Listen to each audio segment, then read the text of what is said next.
Greetings, my dear viewer. You're on the channel The Price of Cheating. The channel is for those who appreciate traditional family values and condemn adultery. So be sure to subscribe to the channel.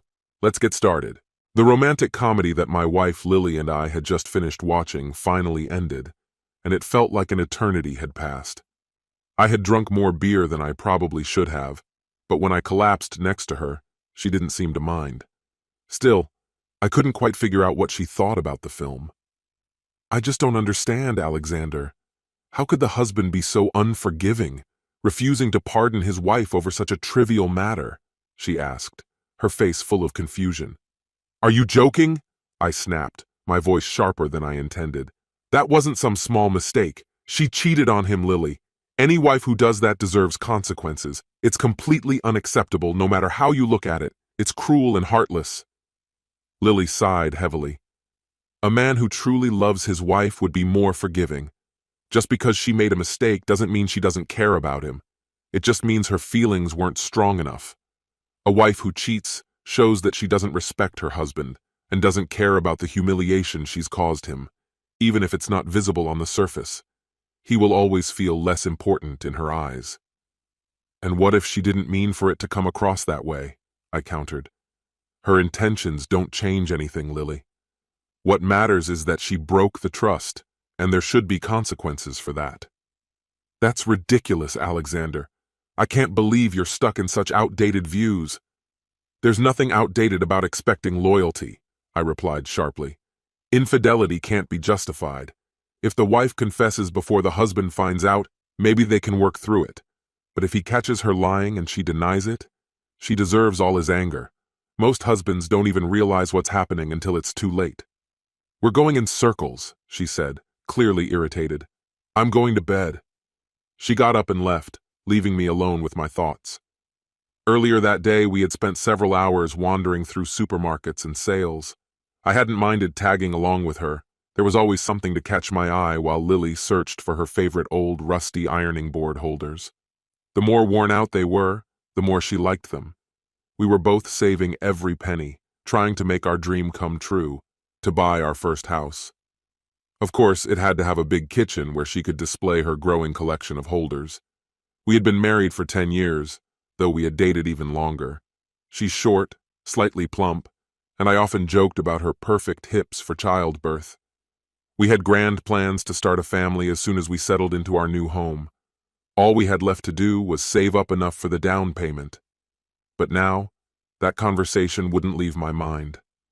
Lily had oddly defended infidelity during our talk. It was a subject we had never discussed before, and to be honest, it had never crossed my mind. But now the thought was stuck in my head. Most of the guys I work with keep their wives under control. And me? I'd always trusted Lily completely. I never doubted her loyalty. I had never cheated on her, and I couldn't imagine that she would cheat on me. But something about that conversation left me uneasy. It wouldn't hurt to dig a little deeper, I thought. Not that I really expected to find anything, but curiosity got the better of me. My job kept me busy from 5 a.m. to 5 p.m., and Lily worked from 7 a.m. to 4 p.m., leaving me with little time alone in the mornings. The next day, I finished early, around 10 a.m., and decided to stop by home. I didn't even know what I was looking for, but it felt like I was about to start some kind of secret investigation, like I was searching for hidden treasure. As soon as I entered the apartment, I was hit by an overwhelming, unfamiliar smell. It was air freshener, and there was too much of it. The entire place reeked of it. I walked through the rooms, breathing in, trying to figure out what had happened. Eventually, I made it to the living room and noticed the fireplace. The hearth was spotless, as if it had just been cleaned, and the bricks were still slightly damp with soot. If Lily had burned something to hide evidence, she probably would have taken everything else with her to work.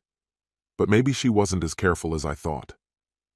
I rummaged through the garbage in the garage and found something, a plastic seal from our trash can. I emptied its contents onto the kitchen table, spreading out old newspapers.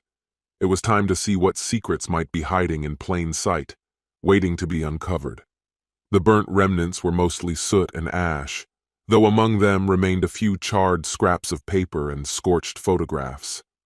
I wish I could say I found something meaningful in the wreckage, but I didn't.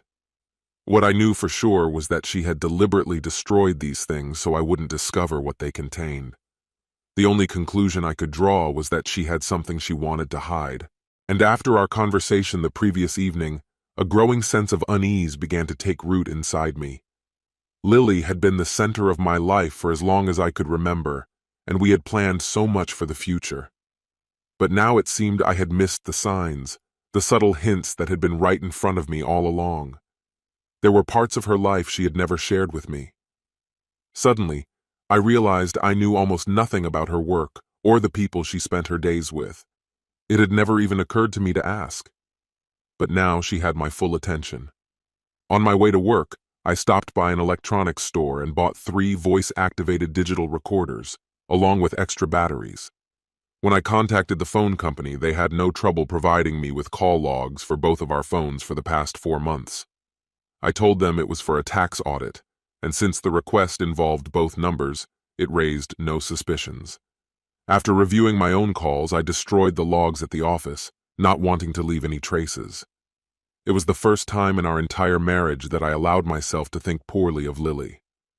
The thought left a bitter taste, but I couldn't shake it.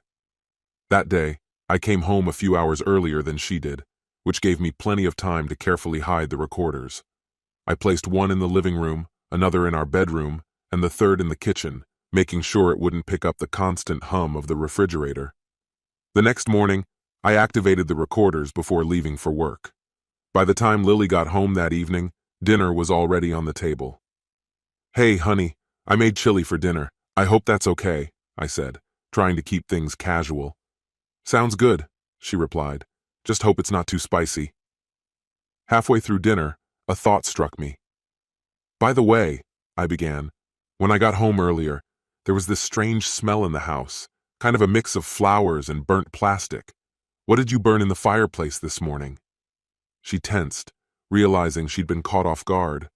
Trying to brush it off, she said, "Nothing important, just some old papers and stuff from school." But I didn't believe her. "Why did you burn them?" I asked. "You could have just thrown them in the trash or shredded them. You cleaned the fireplace so thoroughly, like you didn't want anyone to notice." Her irritation became obvious. "Why are you making such a big deal out of this?" she snapped. "It was just old papers. Why are you being so paranoid?" I looked at her, keeping my voice calm. "They didn't look like school papers, Lily.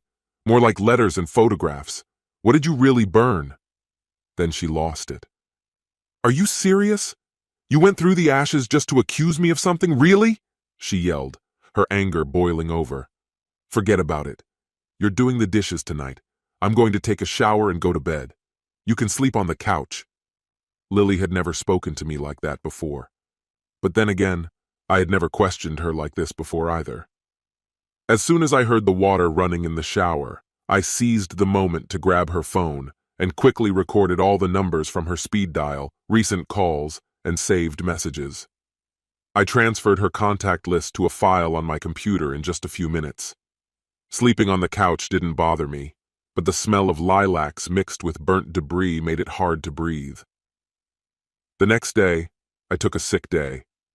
I left the house as usual, making sure to turn on all the recorders before I left. But instead of going to work, I spent the day at a cafe, just waiting.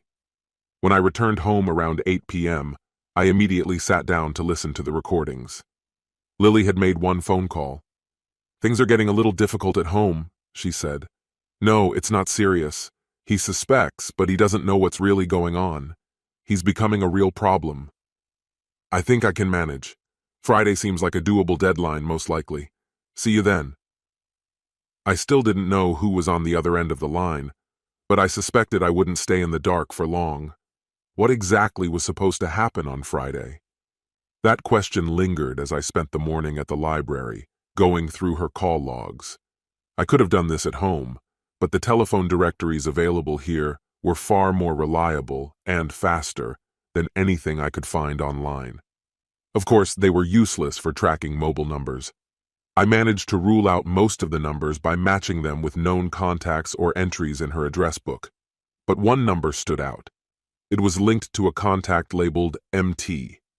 Not only was this number saved in her phone book, but it was also on her speed dial list. A second entry with the same initials pointed to a landline, Michael Taylor's number. I knew him, Lily worked with him, and we had met a few times. The last time was at a corporate event about 2 weeks ago.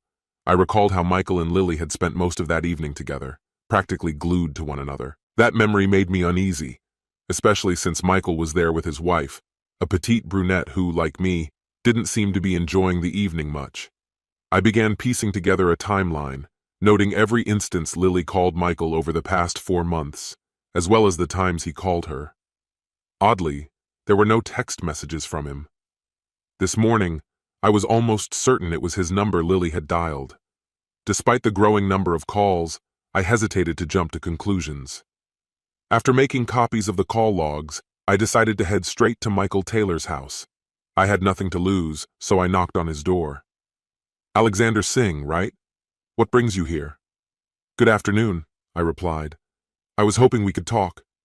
"Please come in," she said, clearly surprised by my sudden appearance. "This is unexpected. I feel like I'm at a disadvantage." She introduced herself as Isabella, Michael's wife, and extended her hand to me. I shook it, though my thoughts were elsewhere. And then, without warning, she struck me with her words. "Alexander, I think it's time we talked about the affair between your wife and my husband." Her words hit me like a bolt from the blue. I hadn't expected this turn of events. She clearly understood the situation better than I did. "I'm filing for divorce and plan to name Lily in the documents. I have enough evidence and I think we could help each other." "Isabella, I'm not here to complicate your life. I only found out about this yesterday and I have almost nothing, just the call logs." "Show me," she said more firmly than I expected. I handed her a copy of the records. She flipped through the pages with the precision of a seasoned detective, making notes and comparing them with the documents she had. The corners of her mouth twitched occasionally, as if she found something absurd in the situation. The deeper she delved into the details, the more animated she became. Finally, I interrupted her. "Do you have anything you could share?" "Of course," she replied, sliding a few documents over to me. "Here's everything I've uncovered over the past few weeks." In front of me lay 3 motel receipts, each carefully marked with a date, time, and location. All were from different motels, and the payments had been made in cash. "This fool doesn't even realize I check his pockets every night after he falls asleep. I take the receipts and he's none the wiser. In his world, I'm practically invisible," she said bitterly, her anger barely contained. As she continued pouring out her feelings, her fury became more palpable, and I started to feel uneasy. Although her anger wasn't directed at me, the intensity of her emotions was overwhelming. The veins in her neck pulsed like those of a bodybuilder lifting weights, and I wasn't sure I'd ever seen anyone, especially a woman, so consumed by rage. Still, despite her fury, she remained focused. She made copies of the receipts and handed them to me. "I hope this helps you," she said, though the fire in her eyes remained unquenched. "I have more evidence if you want to see it," she said in an icy tone. "Wait here. I have something that will definitely interest you." She stepped out for a moment, returning with a clear plastic bag in hand. Inside, I saw women's underwear. "Does this look familiar to you?" she asked sharply, holding it up in front of me. My eyes fell on the dull green bikini bottoms, which I immediately recognized from my wife's collection. "I found these in Michael's coat pocket after the last office party," she continued, her voice full of bitterness. "He searched the entire house trying to find them. He's been looking everywhere, in the closets, the car, but never once mentioned it to me. May I borrow them for a little while?" I asked, trying to keep my voice calm. "Sure, as long as you promise to return them," she responded coldly. "Deal." The next hour passed in a whirlwind of anger and accusations from Isabella Taylor. She was relentless, speaking non-stop as if caught in a furious outburst. Several times I tried to escape the conversation, but something kept pulling me back in, making me engage again and again. Finally, when she said she needed to rest, I took the opportunity to leave. As I gathered my things, I heard her mention that Michael hated using contraception and outright refused to use it. Later that evening, when Lily came home, dinner was ready. My stomach had been growling for hours, as I had skipped lunch. But Lily acted as if nothing in the world bothered her, just as calm and composed as ever, as though she was untouchable. And then everything clicked, why I hadn't suspected anything before. After dinner, I cleared the dishes and served her a couple of slices of lime pie, her favorite, along with freshly brewed coffee. The house was completely silent. "Lily, can I ask you a question without you getting upset?" I asked cautiously, breaking the silence. "Of course. Is it about the problem with the fireplace?" she replied calmly. "No, it's something else," I said, pulling out the gray-green bra that matched the panties I had seen earlier. "Where are the panties that go with this bra?" She barely glanced at it. "Probably in my drawer. Why are you rummaging through my underwear? What's going on? You're acting strange." "Can you bring them?" I asked, trying to keep my tone neutral, knowing she wouldn't be able to. Lily didn't look me in the eye, instead staring at her pie plate. I could see the tension building in her face, her expression hardening. Finally, she responded, "Actually, now that I think about it, I threw them out last week. The elastic was stretched, and I didn't see any point in keeping them." I leaned toward her slightly. "But Lily, you just bought them a few weeks ago. How could they wear out so quickly?" Her face grew even harder. Her lips quivered, and her fists clenched in frustration. It reminded me of the same tense moment I had just experienced with Isabella. "All right, genius," she snapped, her anger boiling over. "What do you think happened to my underwear?" "Last week before the office party I saw you put them on," I began. "You were wearing this bra and those same panties. I remember how great you looked. But when we got home that night, you went to the bathroom and I noticed the panties were gone. So, tell me, where did they disappear to between the time we left the house and came back?" Her face turned to stone. "You're mistaken. I was wearing them when we got home. You just didn't notice." "All right," I sighed. "Then maybe you can explain how they ended up in Michael Taylor's coat pocket." I pulled out the bag, giving her time to process what I was saying. Her eyes widened, a look of shock flashing across her face. "Where did you get this?" "From his wife, Isabella," I replied calmly. "Why? Does that surprise you?" "You bastard!" she hissed, her rage boiling over. "Mind your own business. There's nothing between me and Michael. I have no idea how my panties ended up with his wife." "Is there anything else you want to say?" I asked, keeping my composure. She glared at me viciously, her hands shaking with fury. "What do you want from me?" "Just one thing," I said quietly, pulling out a folded piece of paper. "Here's a little questionnaire I've put together for you. I need you to fill out this form," I said calmly, sliding the sheet of paper across the table towards her. "I just need the dates and locations where you met other men behind my back." My voice remained steady, though it barely masked the storm of fury brewing inside me. "Let's start with this." Lily sat in silence, her gaze fixed on the paper in front of her.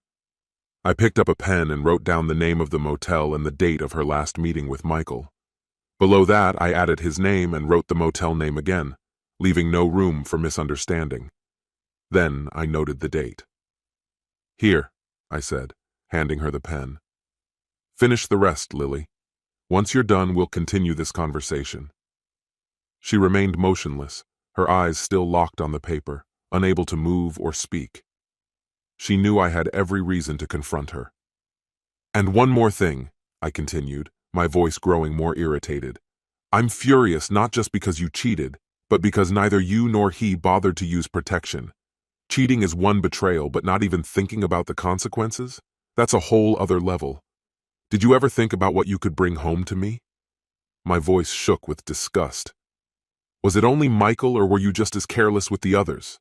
I asked, sarcasm seeping into my words. She hesitated for a moment before mumbling, "Only Michael. He didn't use anything." The weight of her words hung in the air between us. Her admission hit harder than I expected. It seemed even she hadn't grasped the full scope of what she'd said until it was too late. This mistake confirmed everything I needed to know. Michael wasn't the only one. Before I could respond, she shoved the paper aside, nearly knocking everything off the table, and ran out of the room. The soft click of the bedroom door closing was accompanied by the muffled sound of her sobs. That night, I didn't go back home.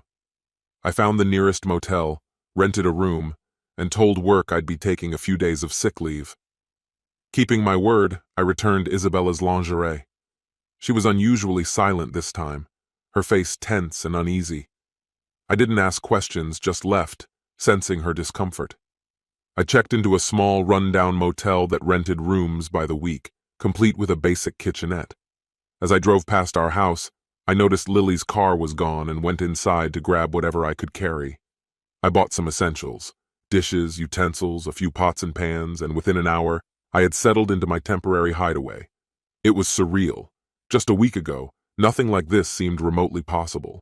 As I walked back to my car, I noticed Michael Taylor a few parking spots away. He was unloading his belongings, moving into one of the motel rooms. I smirked quietly. That bastard was going through the same thing I was. Either Isabella had kicked him out, or he had left on his own. In the end, it didn't matter. The outcome was the same. Shortly after, Lily's car pulled into the parking lot. She didn't see me or my car parked nearby. She and Michael spoke for a few minutes before heading into his room together. Thinking they would be occupied for a while, I took the opportunity to go back home and grab the rest of my things. I packed my car to the brim. My computer, camera equipment, portable TV, CD collection, and even the George Foreman grill, everything I could fit. As I was unplugging the answering machine, there was a knock at the door. "Mr. Singh?" I opened the door to find 2 police officers. "Mr. Singh?" one of them repeated. "Yes," I replied, puzzled. "Are you Lily Singh's husband?" the officer asked in a serious tone. "Yes, that's me. Has something happened? Is she all right?" "I'm afraid we have some bad news for you, sir," the officer said, his voice calm but firm. "Your wife has passed away." "No," I said, shaking my head in disbelief. "You must be mistaken. I saw her just a couple of hours ago. She was fine." "When did you last see her?" the other officer asked. "She was at a motel with Michael Taylor," I explained, still trying to process what they were telling me. "Mr. Taylor is dead too," the first officer added, his words hitting me like a punch to the gut. My mind struggled to make sense of it all. "How?" I asked, my voice barely audible. "They were shot," the officer replied bluntly. "Look, I've been here all day. I don't even own a gun," I protested, still in shock. The officer sighed heavily. "I understand this is hard to comprehend, Mr. Singh. Try not to take it too much to heart. There was a shooting. Mrs. Taylor opened fire on both of them as they were leaving his room. She fired, and then immediately called 911. When we arrived, she was sitting on the floor by the door, quietly crying. Are you sure you'll be okay? Or do you need someone to stay with you? No, honestly, I'll be fine. Thanks. Just a week ago, everything seemed perfectly normal. But now, everything had been turned upside down. I wanted revenge on the cheaters, but now there was no one left to take revenge on. I had become a widower. Lily paid a harsh price for her actions. All I could do was move forward and pursue my dreams, but with another woman. I hope she won't be like Lily. This concludes the story. If you like it, then put your powerful like and subscribe to the channel. Greetings, my dear viewer. You're on the channel The Price of Cheating. The channel is for those who appreciate traditional family values and condemn adultery. So be sure to subscribe to the channel. Let's get started. Oliver settled into the chair that had been his personal seat for the last 10 years. A chair gifted to him by his ex-wife for Christmas. It always seemed like an odd present to him. Who gives a chair for Christmas? But she had known him better than most. She understood that this seemingly unusual gift was perfect for him.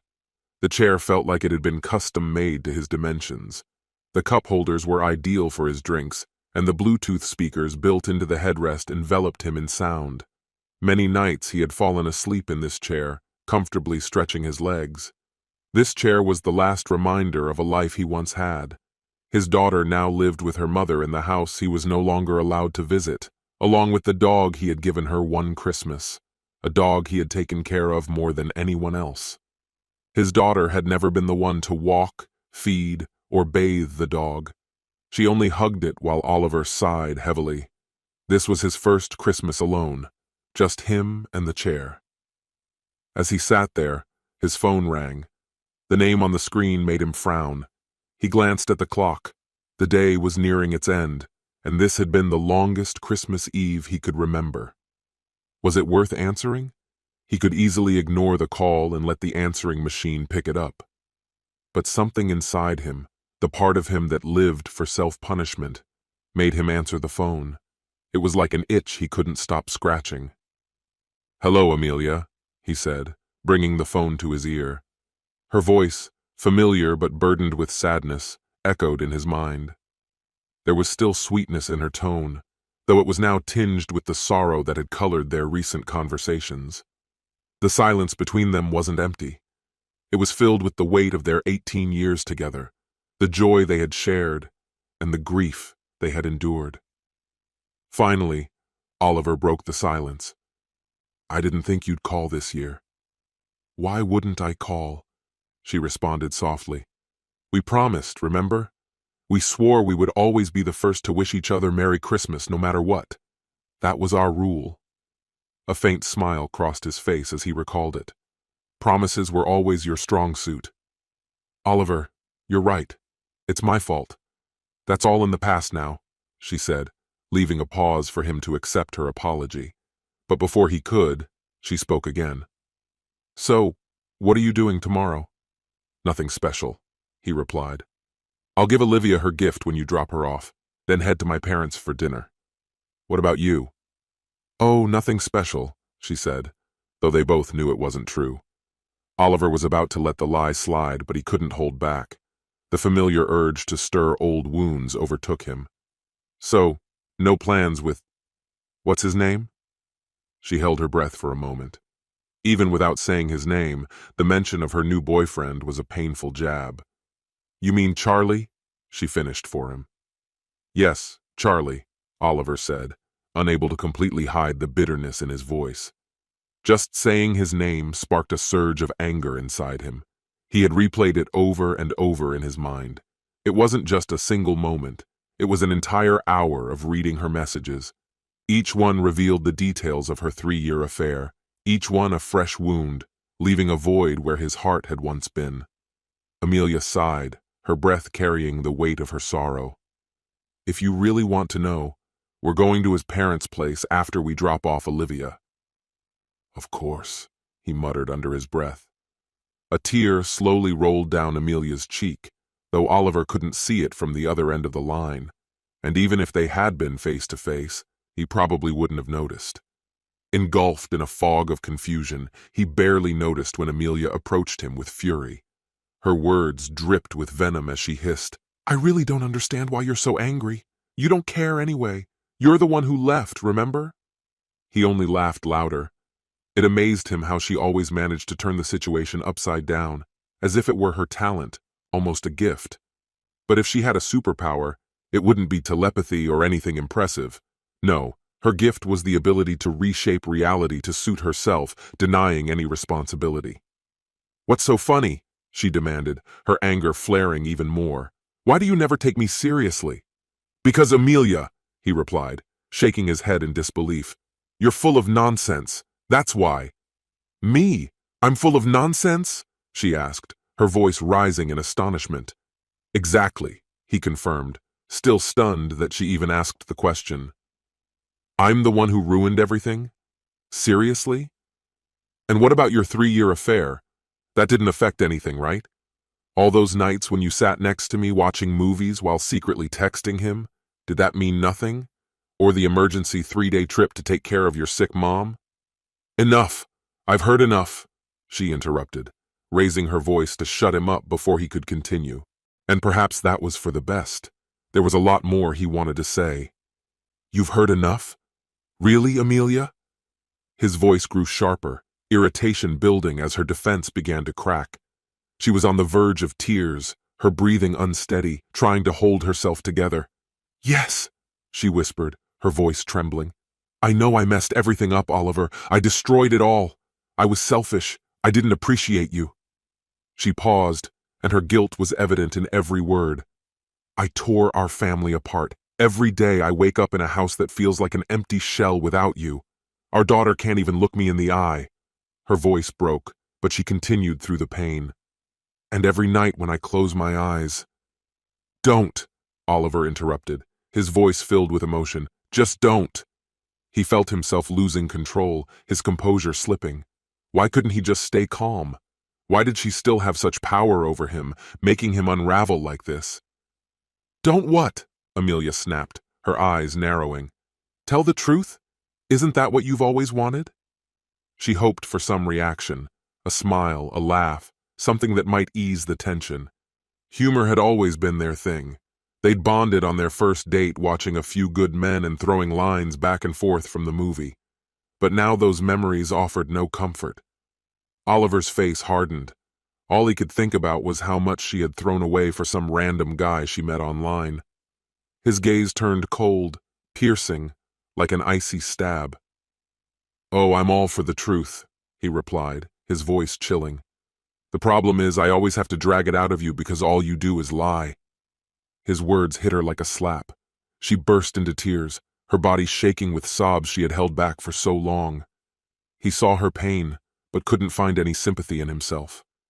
Despite everything, the separation, the hurt, his heart still somehow beat in sync with hers. In his mind, he still pictured her sitting in the living room they once shared, wrapped in an old robe she couldn't part with. It had belonged to her mother, and though worn and faded, it brought her comfort.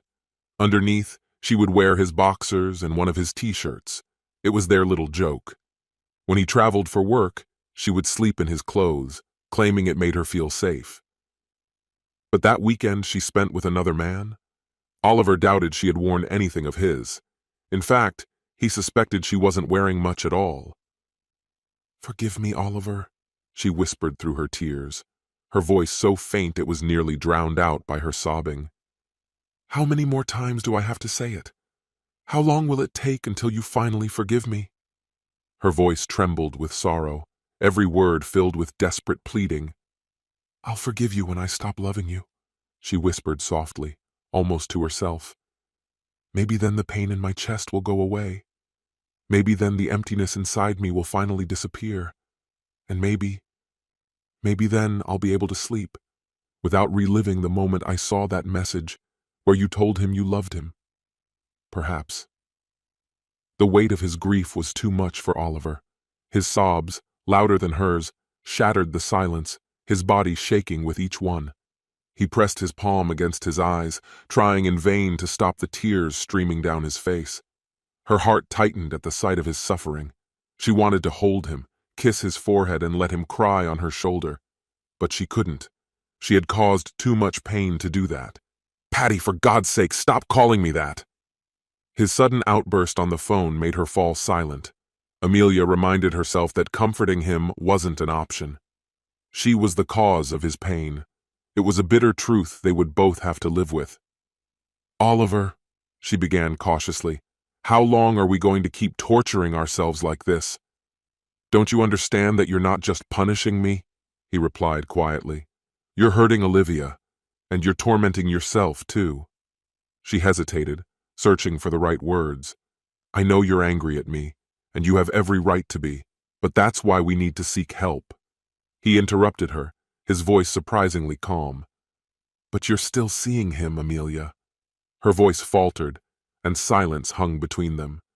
"You even told me you're planning to meet his parents. That's a serious step in any relationship, isn't it?" His words lingered in the air like a dark cloud. "How long did you wait after our breakup before going to him? Days? Weeks? Or did it happen sooner?" He didn't need her to answer. They both knew. She went to him the very next evening. After dropping Olivia off at his house, she felt justified, even proud, that she wasn't the woman who deprived a child of time with her father. "I just don't understand," he continued, his voice full of pain and bewilderment. "After everything we've been through, how could you think so little of us, of me? We were married for 18 years, Amelia. We have a 15-year-old daughter." His voice broke as memories flooded him. "You were there when my brother died, killed in the line of duty. You held me when I cried. And I was there for you when your mother lost her battle with cancer. And after all that, not only did you cheat on me, but you ran straight to him. The ink on our separation papers hadn't even dried, and you were already gone. And now you call me suggesting family therapy? Amelia, go to hell. His anger crashed over her like a tidal wave. Amelia let out a cry of frustration, her voice sharp and raw. But something inside Oliver shifted this time. It all became clear to him. Yes, Amelia had always been selfish, and she always would be. It was no secret that Oliver loved her more than she loved him. That didn't mean she didn't love him at all. She did. But their marriage had always been about making her happy. As long as she was content, nothing else seemed to matter. Neither of them realized what their relationship truly was until it was too late. Oliver was raised to believe that his wife's happiness was his highest calling. He took pride in being the perfect husband. He never cheated, never yelled, never raised his hand in anger. When they argued, he was always the first to apologize, even if it wasn't his fault. If her feelings were hurt, that was enough for him to back down. Was that wrong? Of course not. Every man should treat his wife as though she were the most important woman in the world. But Oliver made one crucial mistake. He forgot about balance. He neglected his own needs, his own desires. If she wanted something and it was within his power, he did everything he could to make it happen. His sacrifices didn't matter. Her smile always seemed like enough of a reward. When one person's needs are constantly ignored, something begins to change. Gradually, this becomes the new normal, as if that's how things are supposed to be. Anything that deviates from this pattern starts to feel unfamiliar, almost wrong. When Oliver's brother died, Amelia was by his side. She stood with him at the funeral, cried with him, and sincerely supported her husband. That's what is expected from a loving wife. But his grief plunged to depths she couldn't understand, especially since she had already gone through her own loss when her mother lost the battle with cancer. That loss had been unbearable for her. She grieved too. Every day she felt the weight of her mother's absence but continued moving forward. However, there's a vast difference between watching someone slowly fade away and having them suddenly ripped out of life. Oliver's brother didn't just die. His life was cut short in an instant, while he was doing more than just his job. He was a police officer, but his role extended beyond the badge. He had pulled a woman from a burning car, staying with her until he was sure she was safe. He had protected a mother from her abusive husband. And to top it off, he gave their neighbor Isabella rides to work in his patrol car because she was being stalked. In the end, his life ended during a routine traffic stop. A cracked taillight changed everything.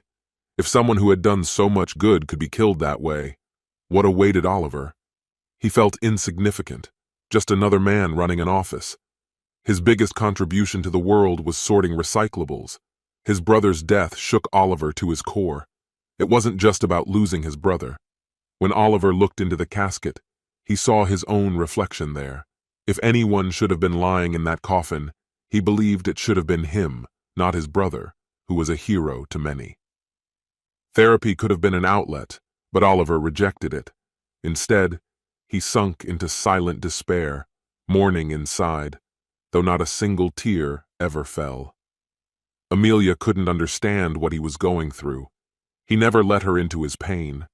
She couldn't give him the help he needed because even he couldn't articulate what that was.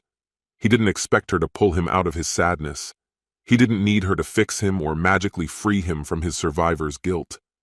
All he really wanted was for her to be there, consistently, even when he couldn't ask for it. But over time, their relationship began to revolve around ignoring his emotions. He sat in silence, emotionally unreachable. Yes, he was grieving, overwhelmed by his sorrow, but it had gone on too long. He needed to break free of it. His family was there, loving him, and that should have been enough to pull him out of the darkness, but it wasn't. He needed something more. He needed to be seen, to be a priority. At least once, it should have been about him.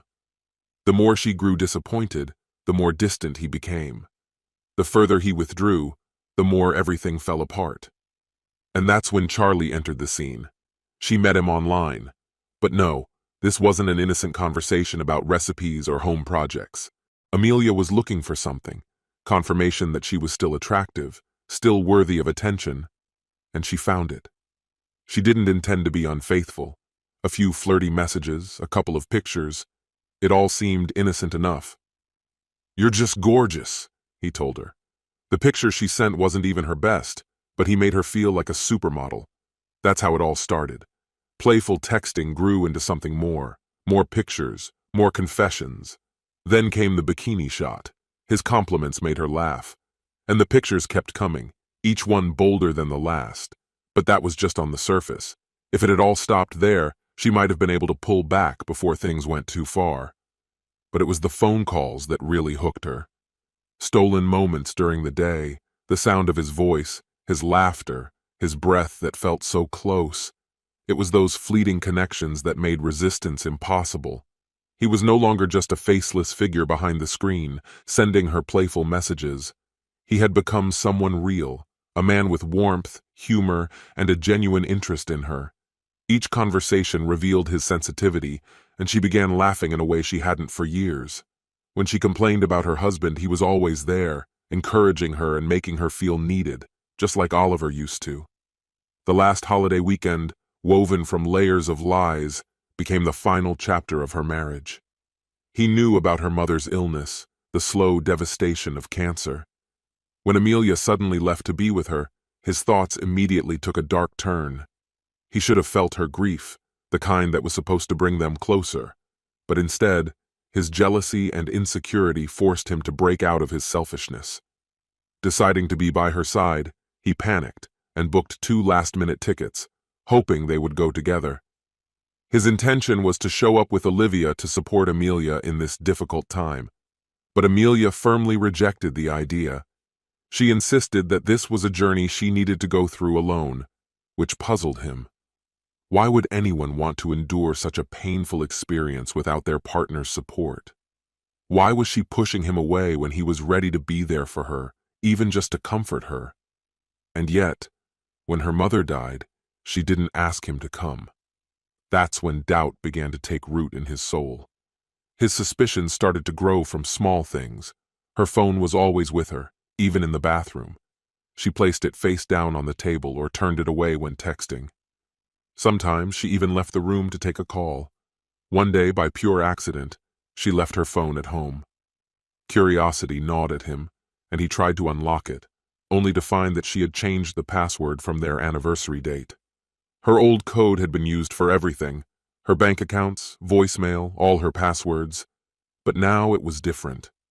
When she rushed back, clearly anxious to retrieve it, his suspicions deepened even further. The fear in her eyes was almost a confession, but he needed more. He waited, keeping his doubts to himself, watching her carefully, pretending he suspected nothing. Finally, the day came when he saw her enter the new code. The new code, a 4-digit combination, meant nothing to him. He silently repeated the numbers until they were imprinted in his mind. Later, he would learn that those numbers were Charlie's birthday. Oliver looked at the clock on the wall and realized that Christmas had officially arrived. "It's Christmas now, Amelia," Oliver said, feeling utterly exhausted after their brief conversation. She sobbed on the other end. "Yes, I guess it is." Neither of them was willing to end the call. Their reluctance to hang up mirrored the state of their relationship. Despite everything, neither of them had filed for divorce. Even though Amelia was planning to meet Charlie's parents that day, she hadn't taken the final step. A part of her, despite everything that had happened, was still hoping for a Christmas miracle. She wanted Oliver to say he couldn't live without her, that he was coming back. If he had said that, she would have left Charlie in an instant. But Amelia didn't realize that her hesitation, her inability to put Oliver first, was exactly what prevented that miracle from happening. Every day that she didn't make him her priority, he drifted further away. They were both trapped, with no clear way forward. Though Oliver still had feelings for her, they were weighed down by pain and conflict. Her betrayal had hurt him deeply, but it no longer consumed him as it once did. There was a time when thoughts of her and her affair occupied his mind, but now those moments were becoming rare. Today was an exception. Soon the days would pass, and she would appear in his thoughts less and less. Over time, she would become just the mother of his child, a distant memory of a person he once knew. This limbo couldn't last forever. "Merry Christmas, Amelia," Oliver finally said, and this time, he meant it sincerely. "I hope you find what you're looking for." Amelia exhaled shakily, her voice filled with sadness. The Christmas miracle she had hoped for wasn't going to happen this year, maybe next year. "Merry Christmas, Oliver," she whispered. She swallowed, holding back the words she really wanted to say. "I love you." But she knew he wouldn't say them back, even if he still felt it deep down. She missed hearing those words that he used to say so easily. No matter how many times Charlie said them, they never sounded the same. Oliver was her first love, her confidant, her soulmate. Losing him was a loss she couldn't fully comprehend. When the call ended, the silence that followed was overwhelming. Amelia burst into tears, wishing with all her heart that she could turn back time to the day she gave Oliver that chair. She realized she had made a terrible mistake, that Oliver would never come back and never forgive her. She was miserable with Charlie. This concludes the story. If you like it, then put your powerful like and subscribe to the channel. Greetings, my dear viewer. You're on the channel The Price of Cheating. The channel is for those who appreciate traditional family values and condemn adultery. So be sure to subscribe to the channel. Let's get started. Do you really not understand, do you? Amelia's voice trembled, irritation building with every word. "Oh, I understand everything perfectly," James responded sharply, his gaze locked on her eyes. "I just don't agree." "If you truly loved me, James, you would support me in this," she insisted. "This is just physical. It won't affect our marriage. In fact, it might even improve it." His voice was firm. "And yet, you're only telling me this now, Amelia. Does this seem like an improvement to you?" His disbelief hung in the air. "You're my husband. I want to spend the rest of my life with you. Why can't you just support me?" Her voice wavered. "It's not about being supportive. It's about the fact that I'm no longer your only husband," he replied coldly. "This is absurd," she protested, shaking her head. "Not at all. Now you have two husbands. The first is me, the one you chose, the one you built a life with and raised our children. And now you want to offer me the leftovers of your time. The second is the one who gets your passion, the version of you I once knew. He's the one you'll go to when things between us go wrong." "The real problem, Amelia, is that I don't agree with this supposedly perfect arrangement. I don't recall including your lover in our vows." His words cut deeper than his tone let on. "You're exaggerating. You are my only husband. Oscar, he's just a distraction, something you can't give me," she countered. "And I refuse to be the backup option. That's not up for discussion."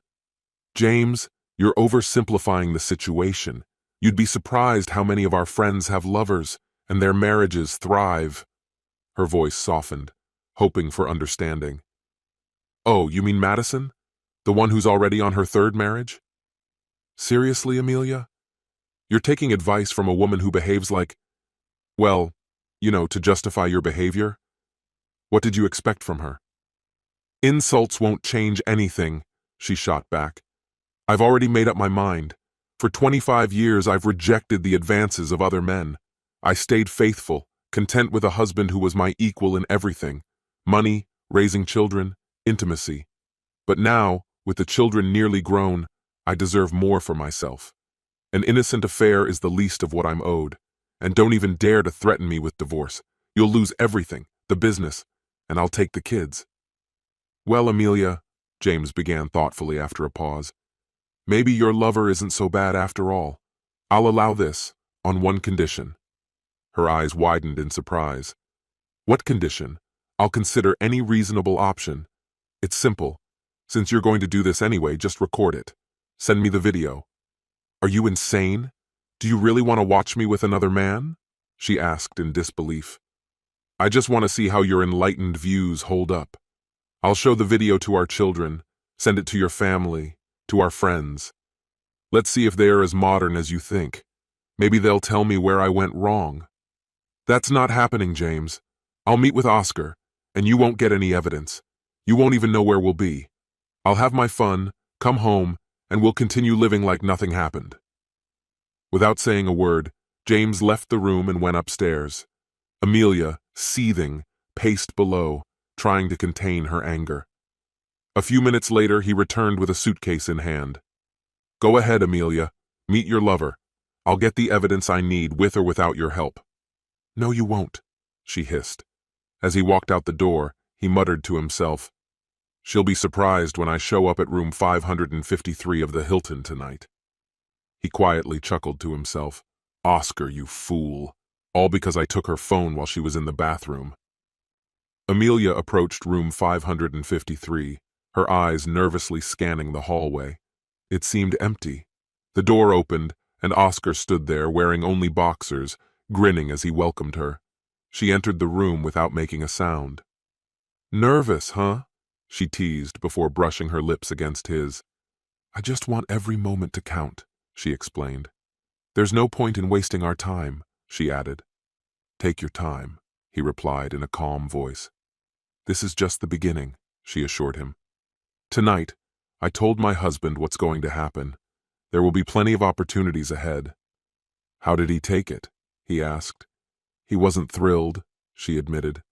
"But I think he realizes he doesn't have many rights left.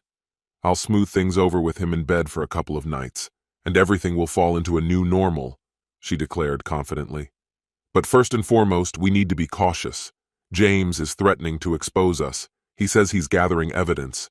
We need to check the room for bugs or cameras." For the next 15 minutes, they meticulously inspected every corner of the room. Satisfied that everything was fine, Amelia slowly began to undress, while Oscar, already lying naked on the bed, watched her intently. As he reached out to touch her, a sudden noise at the door made them both jump. "What was that?" they exclaimed in unison, exchanging wary glances. Oscar cautiously approached the door and peered through the peephole. "There's a man lying in the hallway," he said, his voice puzzled.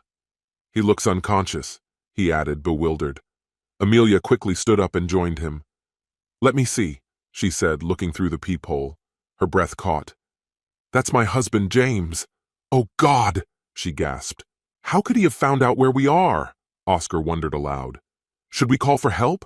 Maybe he got hurt trying to break in." "No," Amelia said sharply. "He's probably just passed out.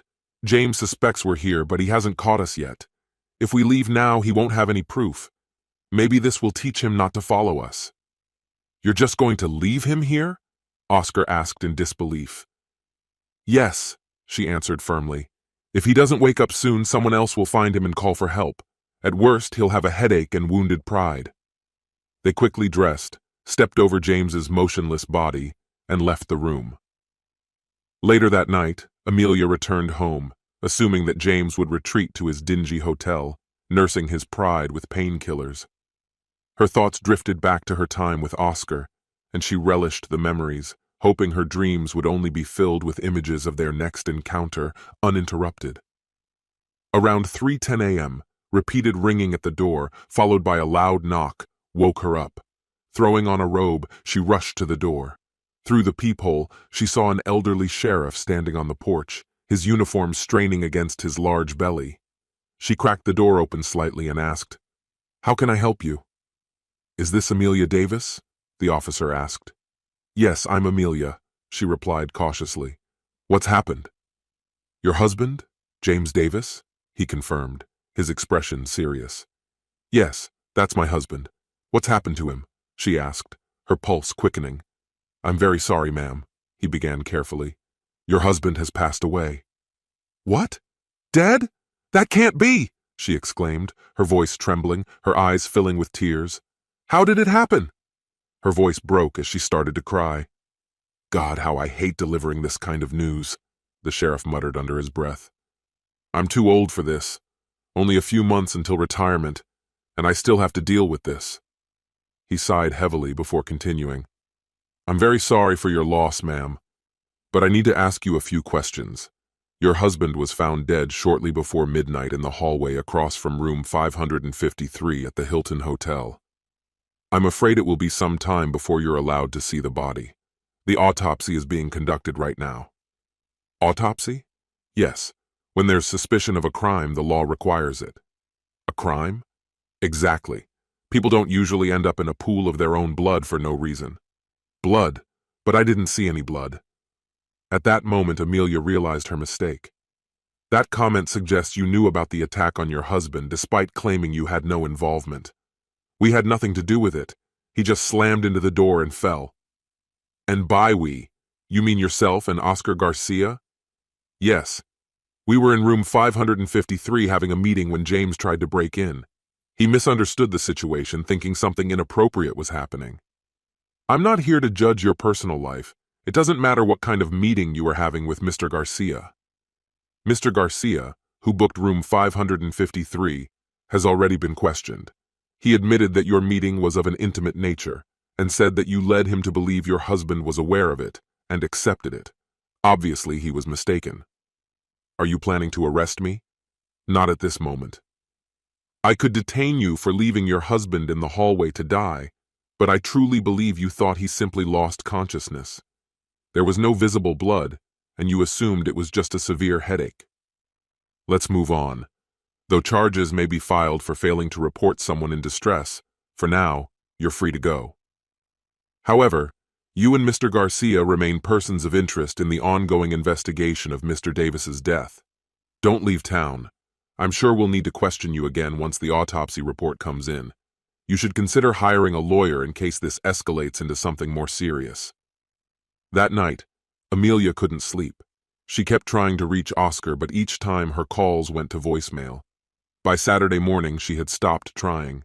She brewed a pot of coffee, then realized she had made too much, an old habit from when she used to make coffee for both herself and James. At that moment, it hit her. A sharp wave of loneliness, the emptiness left by her husband's absence. The realization that she would now have to run the household alone, raise the children by herself, crushed her. In addition to organizing the funeral, she would have to manage the finances, deal with the insurance, and face the numerous legal issues that were bound to come up. How would she cope as a single mother? And what if she and Oscar were accused of murder? Even though they hadn't killed him, innocent people were often convicted. By leaving him there without help, hadn't they signed their own sentence? These thoughts brought another wave of tears. She glanced at the clock. It was almost 10 a.m. There were still 3 hours before the children would return from their weekend with their aunt. James's sister, Jessica, who had 2 children around the same age as hers, was like a second mother to them. The cousins bickered constantly, but never wanted to be apart. Amelia couldn't stop thinking, how would she break the news to them? The bitter truth would shatter their hearts and might even make them hate her. How could she look Jessica in the eye? And what about James's parents? Her own parents? What would they all say when they found out she had left him there, helpless? Why had she destroyed her marriage for such an empty affair? It was noon, and the children still hadn't returned. She suspected that James's parents had been notified and had told Jessica the news. She could only hope they didn't know about her involvement. Maybe Jessica had already spoken with the children. Why didn't they contact her? How could her own children remain silent at such a heart-wrenching moment? Did they find out the truth about her affair with Oscar, or the fact that they had left him to die that night? When the clock struck 2 p.m. and there was still no word from her children or her sister-in-law's family, Amelia decided to pick up the phone and call. "Hello?" a familiar voice answered. It was Jessica, James's sister. "Jessica, it's Amelia. Have you heard?" "You've got the nerve to call me," Jessica interrupted, her voice icy. "Yes, I've heard. I know about James's death and about your betrayal. I might have been able to forgive the affair," she continued, her voice growing colder with each word. "But leaving him there, bleeding out, without even trying to save him? What kind of monster does that? The children know the truth. They know you left him to die. They don't want to see you, now or perhaps ever. They're staying with me until they decide for themselves or until the court forces me to return them. Frankly, I hope you're in prison by then." Amelia stammered, struggling to find words. "How could you even know what happened?" she managed to ask. Jessica's response was sharp. "I'm married to the sheriff, remember? Did you forget that along with your vows?" Before Amelia could respond, the call was cut off. She tried calling Oscar, dialing his number over and over, but every attempt was futile. She was utterly and completely alone. Despair took hold of her, and dark thoughts began to flood her mind. She turned to vodka, hoping to find solace in the bottle.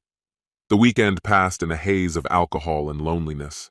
She barely ate, only leaving the house to get another bottle. By Monday morning, she was too ashamed and in too much pain to face reality. She called in sick to work. No one at the office seemed to know about James's death. The responses she received were indifferent.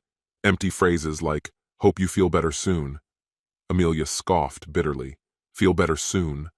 How could she feel better when her world was falling apart, and it was all her fault?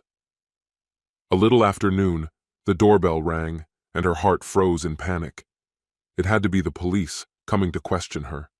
But when she opened the door, it was just a delivery driver with a package. "Are you Amelia Davis?" he asked. "Yes, that's me," she answered, her voice trembling.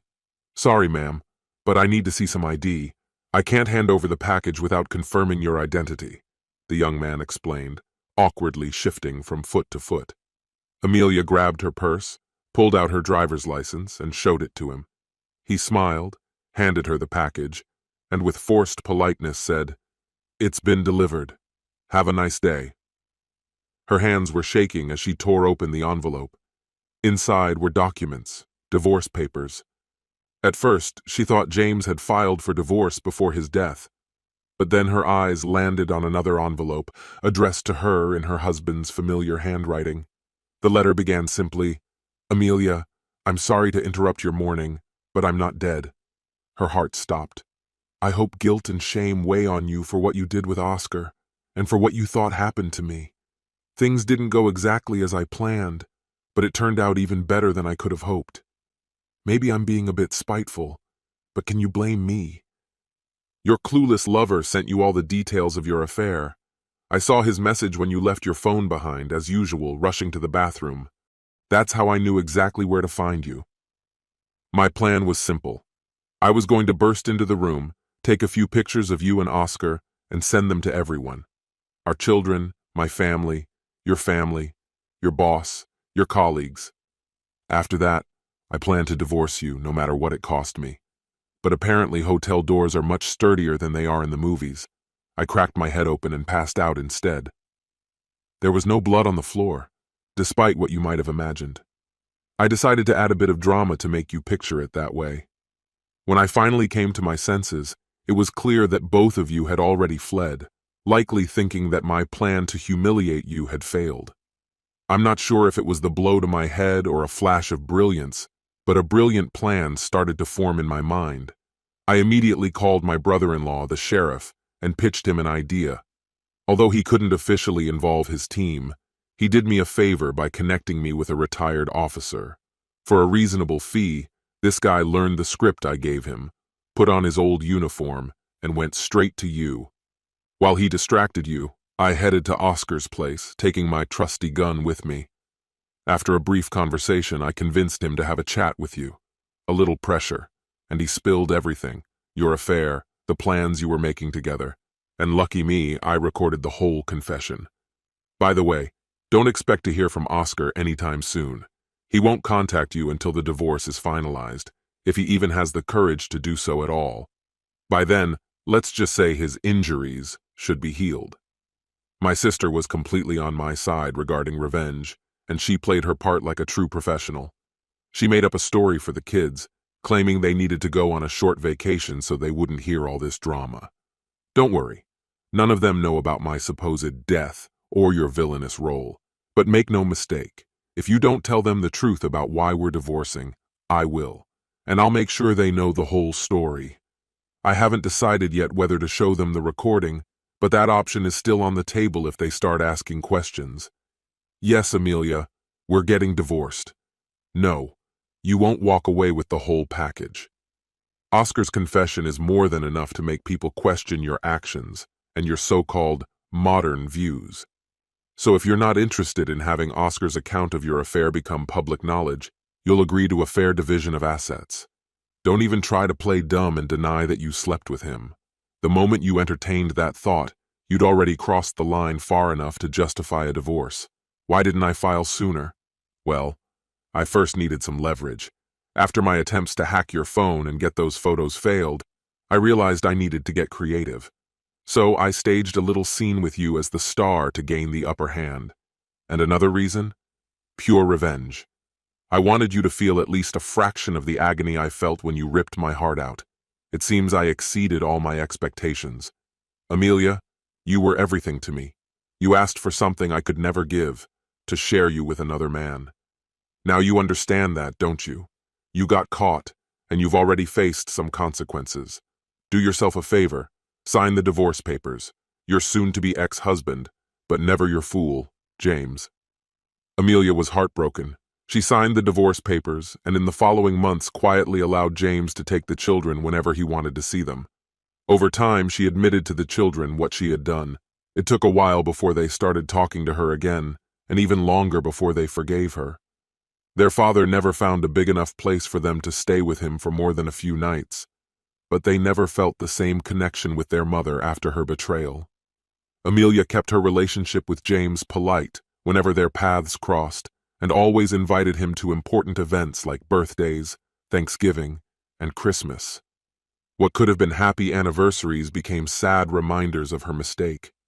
Even when James brought a date to some of these gatherings, Amelia greeted her with politeness, but deep inside, she prayed that none of these women would become a permanent part of his life. As for Amelia herself, she completely stopped dating. Even the thought of flirting with anyone was unbearable to her.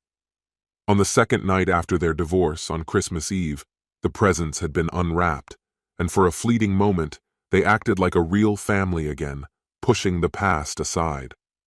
The children kissed their father goodnight and went to bed. Before James could leave, Amelia asked him to stay for a cup of coffee. She needed to discuss something. He agreed. They sat together, silently sipping coffee, before Amelia finally found the strength to say what had been weighing on her heart for so long. I'm so grateful that you found the time to be here today. It means more than words can express, not just for the children, but for me as well. James, despite all the mistakes I made, mistakes that destroyed our family and our marriage, I never stopped loving you. I want you to believe me when I say that none of this was your fault. For all the pain I caused, I am truly sorry. I know these words come too late and they won't change what has already happened, but I needed you to hear them. Amelia, I will never be able to forgive what you did. Your words still echo in my mind when you said you wanted to have an affair. I wish only one thing for you, that you experience what I went through. We'll communicate, but only for the sake of our children. I understand. Amelia's voice trembled. Her tears flowed as she lowered her head, unable to meet his gaze, overwhelmed with guilt. 2 years later, James remarried a wonderful woman whom he met by chance in a cafe. Amelia's life, on the other hand, fell apart. She was diagnosed with a serious illness, specifically a brain abscess. When the illness was discovered, James took on the responsibility of caring for and raising the children. Whether it was karma or fate, only God knows. This concludes the story. If you like it, then put your powerful like and subscribe to the channel.